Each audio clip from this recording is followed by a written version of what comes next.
Right now, you probably think you know who you are. Honest or dishonest. Brave or cautious. Kind or the kind of person who looks away. You think you'd know which one if it mattered. But in one of the most repeated experiments in psychology, ordinary people, teachers, students, everyday adults, things they swore they never would. Not because they were bad people, because of where they were standing. What if the person you think you are isn't a fixed thing at all? What if it's just a reaction to the room you're in? For most of history, we've told ourselves a comforting story about character. Good people do good things. Bad people do bad things. And if you ever wondered what you'd do in a crisis, hide a stranger from danger, walk past someone who needed help, follow an order you knew was wrong, you probably assumed your character would decide it, that who you are would win out over whatever situation you were in. This idea has a name in psychology: dispositionism. The belief that behavior comes from stable internal traits. Your personality is the captain of the ship. The situation is just weather. It's a nice idea. It means the people who do terrible things are simply different from us, and the people who do good are just naturally better. Except when psychologists actually tested that idea, it barely held up at all.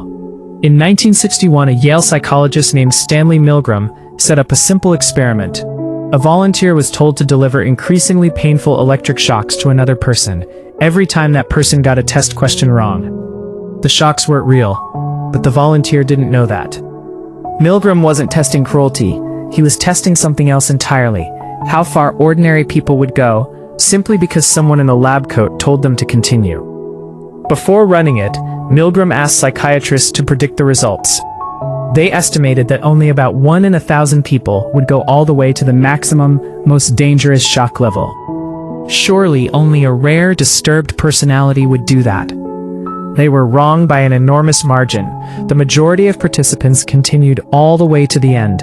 Not psychopaths, not sadists, regular people, recruited from a regular city, who simply found themselves in a room where continuing felt like the path of least resistance. A decade later, a psychologist at Stanford ran a different test. He turned a university basement into a mock prison and randomly split a group of ordinary, psychologically healthy young men into guards and prisoners. No one was chosen because of how domineering or submissive they were. The assignment was a coin flip. Within days, the guards, kids who had shown no unusual traits on screening, began escalating control over the prisoners, and the prisoners began showing real signs of distress. The study, meant to run for 2 weeks, was shut down early. The researchers didn't create new personalities. They just built a situation, and the situation did the rest. This became one of the most influential and most argued over findings in the field: the fundamental attribution error. We consistently overestimate how much someone's behavior comes from their personality, and underestimate how much it comes from their circumstances. And we do this constantly, every day, about strangers, coworkers, even ourselves. Here's where it gets uncomfortable. We don't just misjudge other people this way, we misjudge ourselves. Ask someone if they'd help a stranger in trouble, and almost everyone says yes.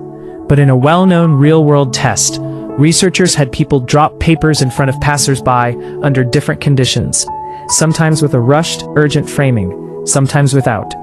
The presence of time pressure changed helping behavior dramatically. People who considered themselves generous walked straight past someone who needed help, simply because they were told they were late. It wasn't that their kindness was fake. It's that kindness, like almost every trait we think defines us, is not a switch. It's a probability. It shifts depending on the room, the pressure, the people around us, even the time of day. This doesn't mean personality is a total illusion. There's real, measurable stability in how people behave across time. Psychologists call this the person-situation debate, and it's still unresolved. But the pendulum has swung hard away from the old idea that character alone explains behavior. Most modern psychologists now agree. Personality sets a range. The situation decides where in that range you land. So what does that mean for you? It means the version of you at a family dinner, the version of you in a work meeting, the version of you when no one's watching. Those aren't performances covering up a real you underneath. They might all be the real you, shaped differently by different rooms.